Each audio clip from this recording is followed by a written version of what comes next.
It's simply not fair. Alabama owns the best defense in college football. Certainly they have over the past 2 seasons in winning back-to-back BCS national championships. I'm here to tell you that Alabama also owns one of the best offenses in college football. Mark Rogers TV on, yes, the best offenses in the land. We started with Georgia. We stay in the SEC with Alabama. Certainly, if you'd like more in-depth analysis on the Tide's personnel, check out our video post on spring practice with WDGM's Ben George. Ben also joined us for another video post following the Alabama A-Day game.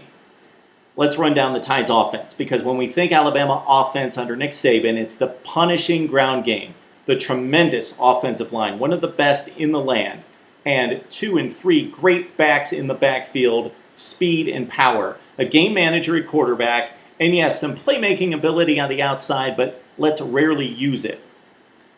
I think we're going to see something different out of the Crimson Tide this season. McCarron taking shots, more shots down the field more frequently. We saw it more against Georgia in a big spot and against Notre Dame. We will see it all of 2013. But of course, it starts with a ground game. And it starts most notably with A.J. McCarron at quarterback. As a senior, he's really coming into his own. Yes, he was once a game manager. He's always been poised in the pocket and always made the right decisions. But he now has shown off the arm. He's shown off that he can get the ball downfield and make big plays. 3,000 yards passing last season, 67% completion percentage, 30 touchdowns, 3 picks. That's a ridiculous ratio in the SEC, 30 and 3. His backups, Alec Morris, the true freshman at quarterback, comes in highly touted, and also Blake Sims, who threw 10 passes, completed 5 in 2012. At running back, Eddie Lacy, gone, but of course TJ Yeldon's there after a terrific freshman campaign. 1,100 yards rushing, 6.2 per carry, 12 touchdowns on the ground, and maybe turned in the season's biggest play before the SEC championship game when he took that swing pass on the left flat and took it in to score against LSU to win the game in Baton Rouge and keep hopes alive for a national championship.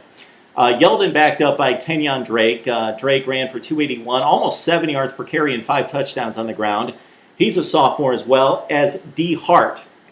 And you talk about abundance of riches. And when we talk about some of these guys who have yet to see much playing time, kind of like a D. Hart, who's been on the field plenty but hasn't had the ball in his hands, this guy is so talented, and there's so much talent at Alabama that he was moved to defense. Defensive back to start spring drills. Didn't really work out there. Saban was experimenting.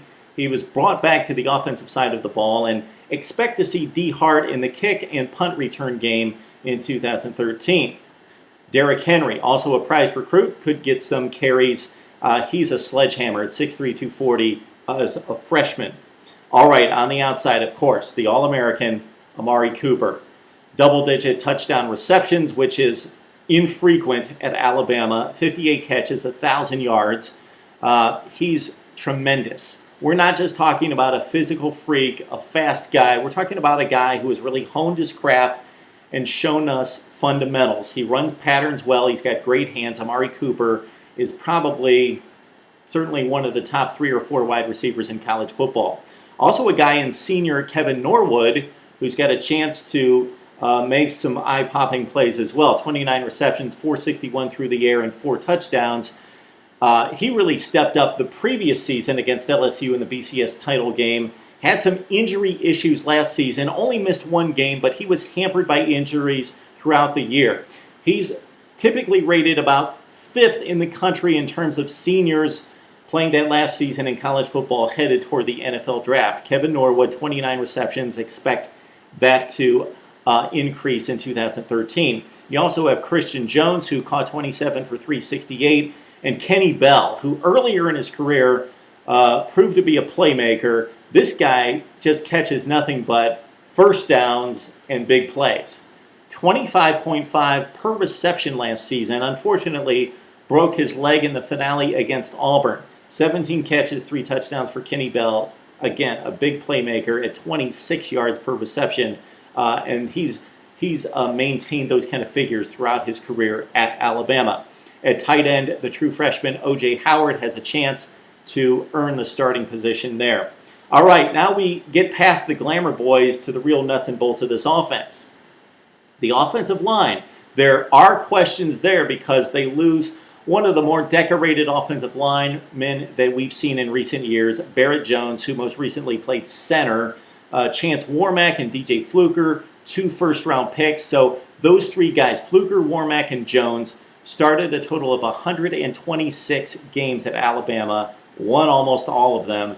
Tough to replace that kind of poise and experience, and we know that the offensive line unit, more importantly than any other unit on the field, needs to gel, there needs to be chemistry, and there needs to be teamwork up front along the offensive line. We do have Anthony Steen coming back at right guard. He's got 25 starts under his belt, and Cyrus Kwanjo at left tackle, who's got 14 starts. All right, the replacements appear to be Ryan Kelly, who's already at center on the Remington Trophy watch list, along with Chad Lindsey, who will get playing time both at center and guard. At tackle, you've got Kellen Williams. We've got Austin Shepard, who at this point projects to be the starter, along with Brandon Green and Leon Brown. At guard, you've got Kwanjo's other brother. There you've got Ari Kwanjo, and you've got Isaac Luatua and Alfonso Taylor. Those are the guards.